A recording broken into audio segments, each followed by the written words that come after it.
Why we have to do Arati? First of all, let me explain. Now, let us keep the temple or doing Arati to God separately. Now, where else we perform Arati in our life? Are you able to guess? Yes. Whenever a couple they get married and after the marriage they come back home, what do the parents do? Wait, don't come inside. First let us do Arati. So they do Arati, and after the Arati they throw that, and they, what do? They three times they spit at that. Why they do all these things? Yes, you're right, because of drishti. Because in a marriage hall, the couple, bride and groom, are the center of attraction.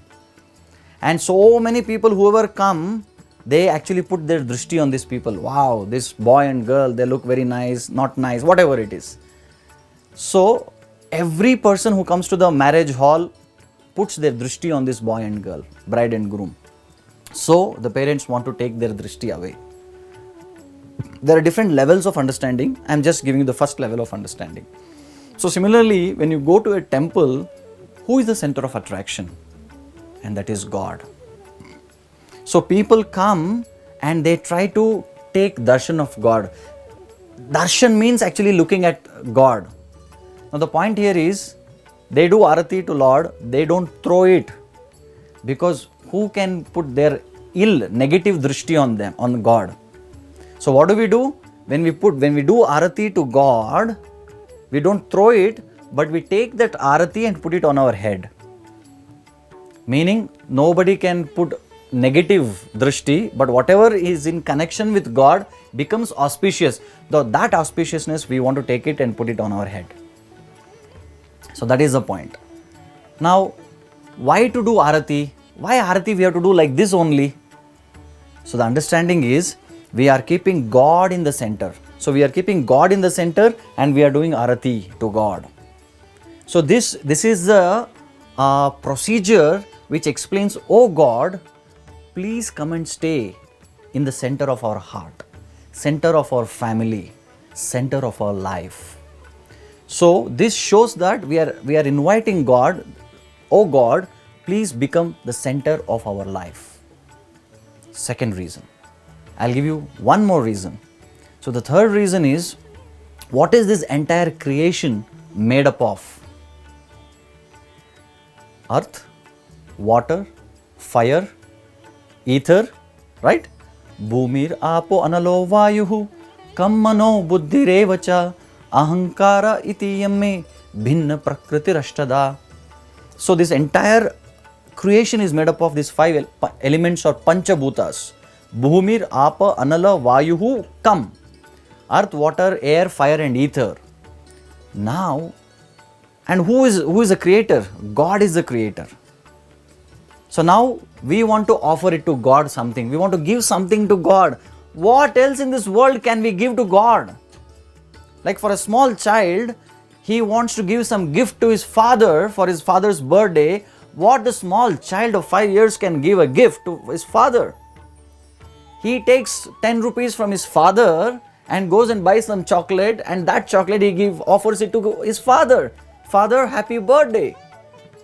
And father accepts it with so much of love and concern. He hugs him, he kisses the child and he says, thank you so much. And he tells the entire world that my small son who is just 5 years old gave me a gift for my birthday, and that is a chocolate. And is chocolate a very big thing in the world? But the father is feeling that happiness because the 5-year-old small child gave that as a gift. Similarly, what else the child can give to father? He doesn't have anything. So similarly, if we want to give something to God, what can we give? What is there? Because everything belongs to God. Ishavasyam idam sarvam yatkincha jagatyam jagat. Ishavasya, he is the controller of this entire creation. What does he need? So, whatever we give to God, it is just like going to Ganga. People go to Ganga and take the Ganga water and offer back to Ganga. What is so big deal about it? Otherwise, what else we can offer to Ganga? So, similarly, what we can offer to God? What we can offer to God? He is the owner, He is a controller of everything. So whatever we give, we can give only those things available in the creation which is given by the Creator. And among them, earth, water, air, fire and ether are these 5 elements which the creation is made up of. And during worship, Pancharatra Vidhi, what do we offer to God? These 5 things. So Bhumi we offer. How we offer Bhumi? By food, by offering food. Prasad, Bhoga, Naivedya. So we offer the Bhoga and keep in front of the Lord and pray to God to accept that and make it as Prasad. Right? That is food. Food comes from Bhumi. So Bhumi. Apa, water. So we offer water to God. We keep water as offering to God. And Anala. And we take Anala, fire, Arati. This is the purpose of Arati. So Arati is nothing but we are offering the fire element back to God. We take the fire and we offer it to God, and it's a sign of reciprocation. Anala, Vayu, air. All of you know this chamar. We take this chamar and we offer to God. Why? We are giving the air part. And we are giving Him a space in our house. So in the temple there is a beautiful space, that is a space or ether. So in worshipping, we are offering all these 5 elements back to God. So that is the point.